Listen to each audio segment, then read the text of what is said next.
Yo, what is going on, guys? Aspect Gang back once again in GTNH, and today we're going to be hopefully finishing up LUV. But yeah, first things first, let's go over what I've been doing. I'm sort of redesigning the base quite a bit. I've been demolishing old ideas, old areas, and building new ones. So I have a new area, a new secondary floor up here, and this is where my storage is going to go now. So I'm using the channels in this area like very, very efficiently. As you can see here, I have a wireless that comes in from my carrier network. The carrier network is going to be bringing channels in from the P2P network, so they're connected to each other in that way.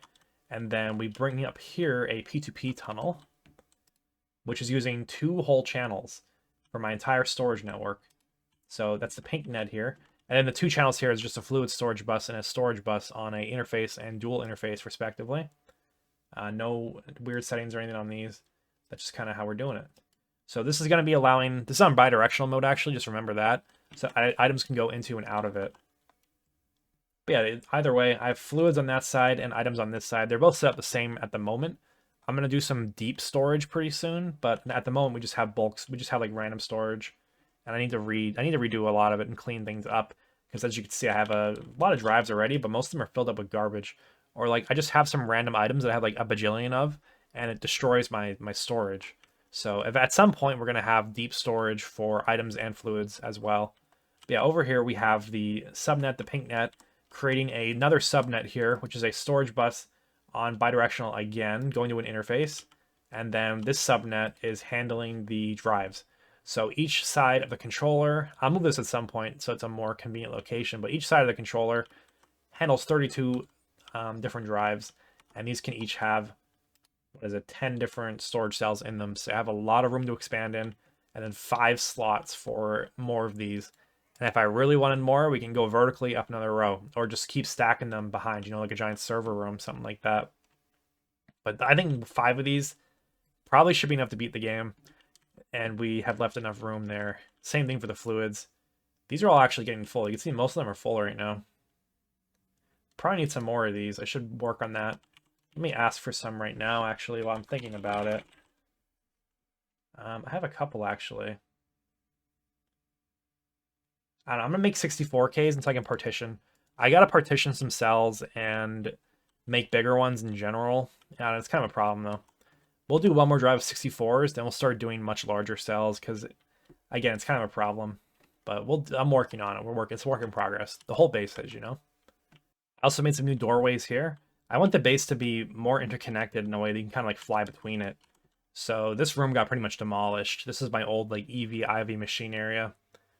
This is just going to be dedicated now to the ore processing. I'm going to start spamming some multis out soon, finishing the chem baths, setting up this ore washers, like tons of them. I need a lot of ore washers, need a lot of centrifuges, need a lot of macerators. So we're going to be setting those up.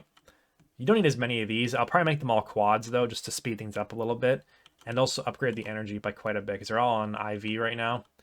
We'll deal with that later, though. That one project at a time. That's how you gotta do things on this. This room's kind of beautiful. I don't know what to do with it. I like it a lot, but it doesn't have a purpose anymore. This is my original ore processing filtering room. But maybe we'll just keep it for the memories and put something here. Maybe the trophies, actually. This could be a good trophy room. It's an idea. Yeah, the only thing stuck here still is the Platline EBF and the Dangote. These guys handle a whole bunch of random Platline recipes. I'll probably move it over a little bit, so I just think it makes more sense to have them separated out from the rest of my machines so I can upgrade them individually. And I just think it makes sense to me. Other than having them lost in a lawn base, they should have their own area. We have work in progress here. We're going to be redesigning that. This area as well has been seeing a lot of hits. I got rid of almost every machine that I used to use in single blocks. There's 3 assembling machines left. And I mean, they'll be done with pretty soon too. The only thing I don't know how to handle is this one. It's the blood orb assembler. I guess I could just make like 4 high tier blood orbs and put them into the universal. That's probably what I'll do. I don't use that often anyways though. So maybe they'll just be an assembly machine. Yeah, some new multis over here. I have the canning machines and the fluid canning machine made now. This is a fluid heater. I made this because my ruthenium tetroxide solution was taking a long time to heat up in the single block, so we just made a multi, and now it goes very, very quickly. More quickly than I will need it to for a long time, most likely. I think that's about it. All right, enough recap. let's start building some cool things. So the first thing we have to do today is the fusion reactor, actually. So I kind of went and made everything. It was a lot easier to make than I thought it was going to be, honestly. I kind of I've over prepared a bit in terms of infrastructure, but you know, there's no harm in that. So over here we have a multi-block controller. I've centered it where I want it, so the center block is is kind of centered on the grid. And we're gonna start putting these. Tempted to put it sideways, but we're just gonna build a couple of them. We'll see how we want to do it later on. We'll start rebuilding them. So let's place this guy. And this is gonna be hype for me because I've never built one of these before. There we go, finished. I still have a couple casings left. Did it actually do it? Yes, looks like it did. How did I possibly miscount? I think I made as many as the quest said to make. Structure's complete though, so I guess I just overcounted or multiplied things wrong. Alright, so now I gotta get used to where these things are located. So the energy hashes come up like this. That makes sense to me. Then you can share the wire. My input hatch is here. Output hatch is here. Okay. So I'm gonna need 2 input hatches and then 1 output. So we'll replace one of these with an input hatch. Okay. Then that forms or no? I'm not sure if it's happy with that or not. Let's take a look. Incomplete structure. I think it wants holes in the corners. Or the hatches in the corners, rather.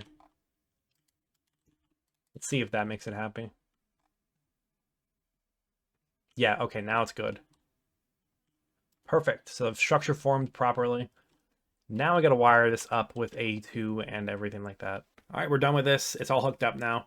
This might be a little bit unhinged, but we're gonna be doing auto crafting with the fusion reactor inputs. So right now we're gonna be asking for europium. The reason I'm doing that is because to make the europium, you need molten neodymium as well as hydrogen gas. I see problems with that because the way that I'm doing things at the moment, if I'm using neodymium for something else, like let's say I'm using it for any fluid solidifier recipe, actually, this is the best way to put it. It might grab that and put it into this input hatch. I don't want it to do that. So we have 2 different fluid storage buses on input hatches. And so we're going to be requesting recipes. Let's ask for some europium right now. And see if it works. I probably got to hit it with a soft mallet. But yeah, it's going to send the neodymium to the fluid extractor. That was pretty quick. Now these should have appeared in here. Yes, that is accurate. This likely needs to be hit with a soft mallet. Oh, it's working. This is awesome. Okay, let's see. It is very quick, actually. 16 liters. No, it's not quick at all, actually. 16 liters in 1.6 seconds. That's slow. So let's see if we're coming out here. Yep, looks like we are going straight into the dual interface. Are we getting any europium yet? Yep, it's appearing. So this just takes a long time. But you know, that's the one thing that I have right now is time. So we're going to let this run. We will have that complete that craft. I will add europium to my level maintainer, I guess, to keep this running. I feel like I'm abusing the level maintainers. I'll think about the way I'm doing things. That's all I'll say. I'll think about it. Here we go. Our first europium is going to come out. I love the color of this ingot. It's just really satisfying to me. I don't know why. I just enjoy it a lot. And no quest completion. What do they want from me? Okay, with europium done, we can move on now. So the next thing that we want to do is upgrade our circuits. So the crystal processor line is gated by europium because you need the raw crystal chips. These take europium and exquisite emeralds to make a 10% chance at a chip. Once you have the chip completed though, you can go ahead and use raw crystal chip parts to make more crystal chips. And these come from crystal chips. So we need to think of a way to loop this, or I guess just stockpiling could be good as well, you know? Like once you reach a certain large threshold of raw crystal chips, turn off the machine. You know, that's probably what I'll do actually. Have just like a dedicated forge hammer for this. It's not a bad idea at all, now that I think about it. First things first, let's roll the dice with our exquisite emeralds that we have already. I'm just going to put all 12 in there and see if we get anything out of it. It should tell me in the machine if I'm going to get it or not. Yeah, I got 2 of them. Okay. It's just going to take a while. 120 seconds. Alright, so we'll take that back then. And we'll wait for that to finish, and then we can start building our little loop for the raw crystal chips. Okay, we're building a second forge hammer. I don't really see a need to wall share this with the original one, and I want this to be separate from my other one as well, because this is going to be something that just kind of runs intermittently. Yeah, let me fix these buses, and then we can get going on this. I may change this, but this is the way we're going to pattern it. So I'm going to say 8 raw crystal chips, and then 128 europium goes to 6 raw crystal chips, so that I'm aligned to the AE2 system, so it'll overproduce these based on what it's calling for. So, because of that, add that to my autoclave. Maybe I should even multiply that out a bit. But anyways, we're going to let that run. So because of that, I put raw crystal chips in my network. They get stocked in this interface, get sent to this forge hammer. The forge hammer breaks it apart into the raw crystal chips. So now that I have some of these, we can request a craft of this and get the loop started. I just got to charge it a little bit, go back and forth a couple times just to build up some of those raw chips. But at some point, we're going to have like a ton of them, and we're not going to have to worry about it. So this recipe's quite slow. What voltage are you? LUV. Okay, typical. Typical. Is this as good as it gets? Probably. Autoclaves might be a problem. We might need more of them, but we'll see how it goes. This is fine. This is fine. So we'll let that run. Then I'll start going back and forth in a loop. So I have a level emitter over here, which is going to tell this machine to stop at some point. We're going to say like something ridiculous, like 100,000 raw crystal chips maybe. We could stop doing this loop. And then at that point, the machine can chill out and it just doesn't have to do it anymore. Then we can start stockpiling the more efficient recipe from this. So that's my idea. If it works, it works. It might not. I might come up with a better plan. I was going to give it its own dedicated autoclave and have things running back and forth as stocking input bus. I think that's unnecessary, so we're not going to worry about that. Yeah, instead we're going to run it this way and continue on with the circuit lines.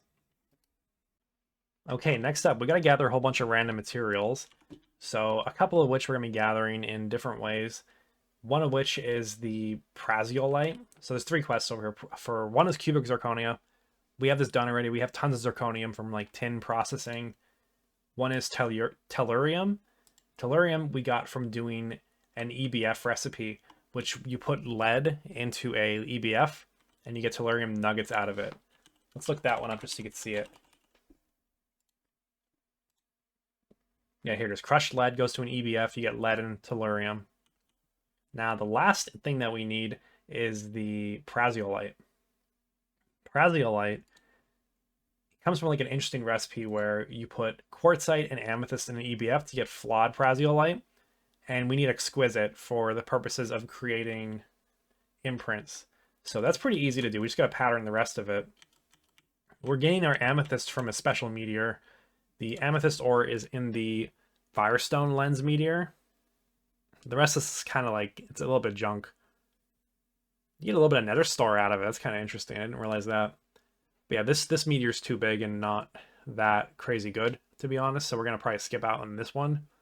Or maybe I'll make my system bigger at some point. I don't know.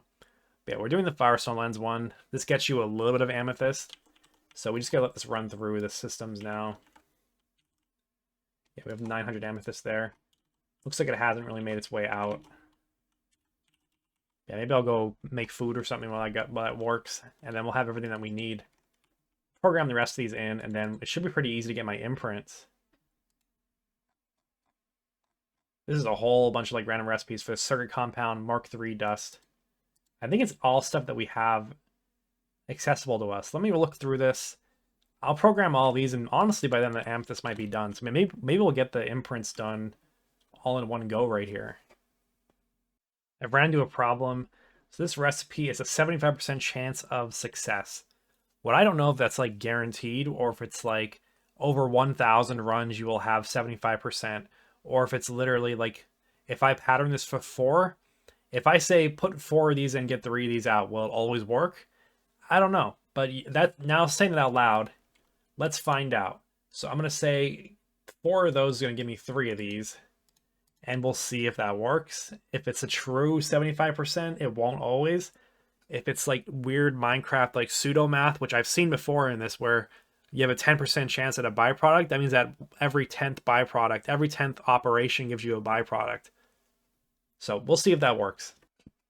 I do think I was right, because I requested 8 of these and I got 8 of them back with my pattern where putting in 4 inputs gets me 3 outputs, so it looks like it works. I don't know.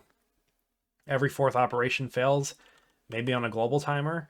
I don't know, but we will continue forward with that knowledge. All right, it's been a little bit. I have new cals in this area being set up right now. There's 4 of them right now. The cal is a circuit assembly line. And these guys are set up basically the same way as the assembly line is, except I'm putting them vertically. And then you can actually only have, you can have 8 channels in the subnet here, so it works out perfectly for the max size one, because then the output goes in the main net. So yeah, this is the way we're doing it. Let's take a look at that in depth. So we have 2 dual interfaces that are touching. So this is the main net. This one needs to be on blocking mode, and then this one gets an advanced blocking card. So we'll set all those up right now as well. And then from that, it's going to have blocking mode enabled, so we'll send 1 recipe at a time. So input hatch, priority 100. There's only 1 liquid for all these, which is the, like, whatever your soldering alloy is. So then you have each storage bus with descending priorities going up the line. So it's from 100 and it goes up to 90, or I guess down to 90. So it's like 100, 98, 96, 94, 92, 90. And they're all identical. They're all like that. They're all getting LUV energy from underneath. And that's it. It's pretty simple. I'm pretty sure it's going to take 1 energy hatch. I'm not positive, though. That one's not even connected. So now the pattern for these, basically in each different tier, you're going to be making for the different crystal processor tiers, you're going to be making a pretty bad recipe in the circuit assembler, and then switching to the more efficient recipe in the circuit assembly line once you make the circuit imprint. So let's bookmark that actually. And I already have the first crystal circuit made. Yes, the crystal processor. So this guy, we're going to put this into the slicing machine, which is just a cutting factory in slicing mode with a slicer blade in it. And then it should work. It'll slice that circuit. There we go. And then you get your slice circuit out of there. And then you take your slice circuit and then you add all the stuff to it and you get a circuit imprint. So the imprint is basically locked to a certain circuit, in this case the crystal processor. Then we can add that to our circuit assembly line, and then it'll imprint it into that line. You can see right there, circuit assembly line imprinted with crystal processor on the Wayla tooltip. That is now permanent. So even if we tear this down and put it back up, it will still be a crystal processor line. So we will name this cal for crystal processors. And then it's probably better make these not even appear on the ME network, to be honest. So we'll hide it on the interface terminal. And then, yeah, we should be good then. All we got to do is program in the recipe. So I have them all bookmarked here. This takes ind alloy. And then these wraps. I got to make these wraps as well. Which, that's not a big deal either. These are pretty cheap to do. But yeah, that should automatically put everything where it has to go, and it'll make my thing for me. Output to the main net, it'll be perfect. So now we have that done. Let's get these wraps programmed in. Let's take a look at that recipe again. So basically, these are just like a group of items that are wrapped together in an assembly machine with polyethylene. All it really does is compact the items down a bit, and then you can use it for the cal recipes. I guess it just sort of reduces the stack size of things to make them more expensive. Works for me. So let's program those in. Not a big deal. All right, I'm doing a test craft right now. There's a pretty big bottleneck coming up, which is the crystal chips. The autoclave is really slow, and this laser engraver will also be a problem. So I'm foreseeing some moving autoclaves and making big arrays of them, as well as laser engravers quite soon. I know the laser engravers are a machine you really have to spam, so we're probably going to do universal laser engravers, and I'm going to go big on it when I do it. I'll make like 32 of them or something ridiculous, you know? This is not a bad bottleneck. It's actually, the problem is much worse in the autoclave area. So this will be ZPM as soon as it can. This one is a problem, but not at the moment. Okay, it is working and we're almost done now. Crystal processors in the assembly line are completed. Okay, so the problem with that is the autoclave is 1000% a problem. I even changed the coils out, it made no big difference. And it's already running at like multiple amps of LUV. So basically I think we need a lot more of these. because I don't see where else to go with that. So what I'm going to do in between episodes is clear out this area here and start spamming machines like autoclaves and stuff like that. I'm going to better utilize the vertical space of this area too. I'm going to build like walls going down probably and like vertically stack stuff. Like once I have a solid use case that's 100% future proofed figured out, we could spam a whole bunch of stuff like this. Like just spam a whole bunch of things that we know are going to be working for overtime basically. I guess we could also move the sledgehammer and passive all the stuff together. Like say it comes out of one forge hammer and then it goes to like 4 or 8 autoclaves that are just passively creating more of the raw crystal chips, and then they get stockpiled somewhere. That could be an option too. Not sure. Maybe I'll try to see how other people have done it. And if you've done it, let me know how you did it. But yeah, it's a very big bottleneck. I don't know if the answer is like 16 autoclaves or start passiving that. Both are probably valid. I do want my autoclaves to be robust because that is a pretty common bottleneck for me at the moment. That and a laser engraver. So maybe we'll address those shortly. And then my idea as well is to clear out these areas, like the side area here. Like all this stuff can go away pretty soon, even the clean room pretty soon. And yeah, use that to make room for just like a bigger area where I'm using vertical space better. Like I can even go all the way down to here and then start using the vertical space to just stack machines in a way that's pretty efficient in space.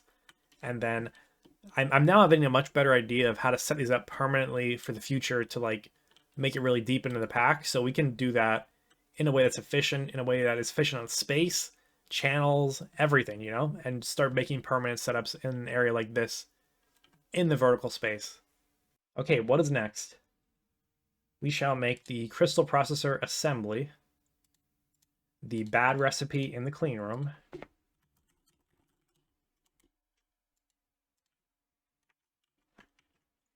So let me search that then.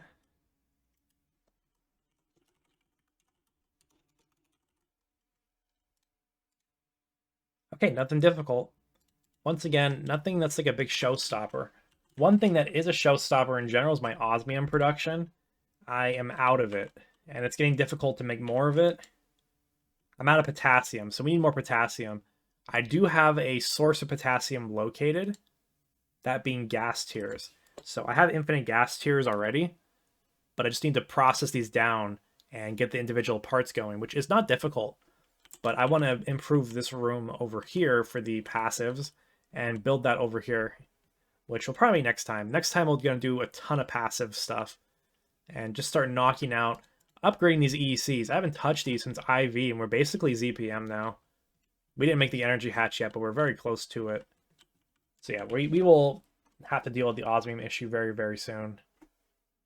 Okay, and I take my crystal processor assembly. We cut that in half.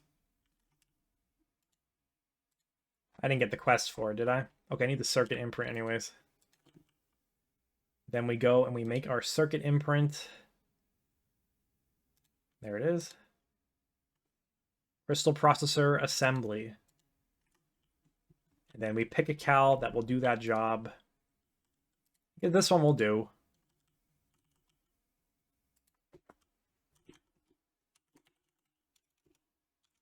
Crystal processor assembly. Okay. Then we hide this from the network anyways. It doesn't even need to be named, to be honest with you, but we will name it. And then we put the proper recipe in the cal. Then blocking mode, advanced blocking card. Do not forget that, otherwise you will break your recipes. I might as well do it for all of them right now, instead of having to remember individually each time I set one. This is always a good practice. Do things in like batches of like so your brain, it gets working on like repetitive task, and then you just get it done. Like if, for example, I placed all the storage buses in one go. Like your brain gets, if you do different tasks in a row like that, it gets confusing. If you just like make it easier on yourself, you get things done quicker. Okay, we are imprinted there. Next up, we can make the next tier crystal processors, I suppose. Let me get rid of this one in the circuit assembler. So let's program in the ugly recipe for the crystal processors. That's the wrong area. There we go. And yeah, just keep going back and forth like this. Nothing too difficult. And then you never got to do this again, at least for a very long time. I'm sure we get the pattern by now, but the crystal computer is done. And now we have the final one. I already put the patterns into these guys. So yeah, this goes in here then. There we go. That is imprinted. And now we can call for the crystal mainframe. What is it called? Crystal processor mainframe. Never mind, we're missing some stuff. A lot of palladium. We need to teach it how to make those. Why am I missing propene? What is propene used for? I have no idea. Propene. Can make isoprene. Can make isopropylbenzene. It can make epichlorohydrin. That could be what it needs it for. It probably is. It's probably calling for like a ton of epoxid, maybe. I don't know. Let me try to see what the cause of that is. The propene problem is not one that I'm solving today. I see a couple different ways to solve the issue. One is to upgrade my oil byproduct processing, which I have not touched since literally the beginning of EV. The other option is to switch to a fish oil plant and discard the biodiesel to make glycerol. Because the problem is I'm trying to make epoxid, and like my amount of epoxid that I need nowadays is absurd. So making which one is it? Is that epichlorohydrin? Yeah. This takes 3 sodium hydroxide. That's free. We have tons of that. Takes 1,000 propene. That's very slow to produce. And I've destroyed my bottleneck of it. So we don't have that anymore. The other stuff's not a big deal anymore. None of that's a big deal. But yeah, the propene's a problem. You'd see the only way you can make this is with a distillation tower. And these are oil byproducts. I believe butadiene is one as well, right? Yeah, maybe I make this more robust. It's not a bad idea. I don't need any of it for power anymore, so honestly, it might be easier to just like get rid of all of it in multiple distillation towers, you know? Maybe a couple dangotes, maybe a mega distillation, I don't know. Any ideas, let me know. But yeah, I'm going to be working towards that to try to fix that issue. And like I said, the other option is actually a fish oil plant. So epoxid, epichlorohydrin, glycerol, and HCl. We have HCl in plentiful quantities. Glycerol, though, I've identified this for SP. Sodium hydroxide, we know it's free. Fish oil and ethanol gives you biodiesel. We'll just trash that most likely. And glycerol. Ethanol is pretty easy to make. It's ethylene and steam, both of which we have plentiful quantities of. Ethylene, I believe we are still sourcing from oil as well. So maybe it is worth it still to upgrade that system anyways. So that's kind of what it's coming towards. I'll research to see what else other people have done. But yeah, until next time, guys, I think we're done for today. We got quite a bit done. Big advancements. Nearly got a ZPM circuit, but, you know, next time maybe. Actually, it's not even ZPM. It's UV. We almost got the UV circuits done. But for now, we're going to keep going on. Eventually, my propane bottleneck will be resolved, and I could get the single craft through the mainframes. But yeah, for now, we're going to be stuck doing what we're doing. But yeah, until next time, guys, thank you all for watching. I will see you then, and have a good day.